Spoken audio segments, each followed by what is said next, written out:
जय श्री राधे।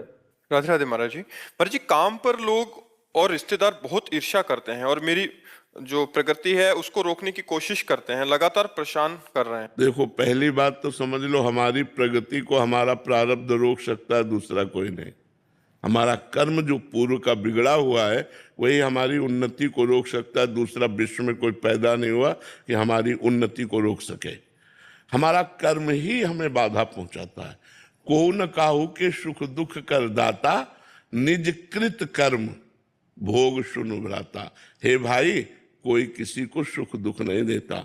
अपना किया हुआ कर्म ही कहीं सुख देता है और कहीं दुख देता है। तो आज हम अच्छे कर्म कर रहे हैं, पीछे बुरे कर्म किए हैं, तो अच्छे कर्म करते हुए भी हमें आज दुख भोगना पड़ेगा, क्योंकि पीछे हमारे बुरे कर्म रहे हैं। आज हम बुरे कर्म कर रहे हैं लेकिन पीछे अच्छे कर्म किए, तो बुरे कर्म करता हुआ भी वो सुखी दिखाई देगा, क्योंकि उसने पीछे अच्छे कर्म किए हैं। अभी जो कर्म कर रहे हैं इनका आगे परिणाम हमको मिलेगा। तो लोग अगर हमसे ईर्ष्या करते हैं, खिलाफत करते हैं, तो इनसे कोई फर्क पड़ने वाला नहीं है। हमको अपने सत्मार्ग में चलते रहना चाहिए। हम नीचा देखेंगे तो हमारे कर्म से, हम पतित होंगे तो हमारे कर्म से, हमारी अवनति होगी तो हमारे कर्म से, लोगों से नहीं।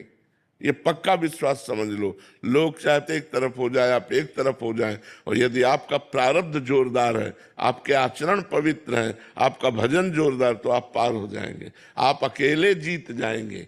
और अगर पूरा भारत आपके साथ है और आपका कर्म बिगड़ा हुआ है, तो आपको कदम कदम पे दुख भोगना पड़ेगा, कोई साथ नहीं आएगा, कोई साथ नहीं। हमारा कर्म ही हमको सुख दुख देता है। ये सिद्धांत को समझ लिया जाए तो हम दूसरों पर आरोपित नहीं करेंगे कि ये भाई हमसे ईर्ष्या करके हमको दुख देते हैं। नहीं, वो इनके अंदर जो ईर्ष्या पैदा हुई वो हमारा कर्म है।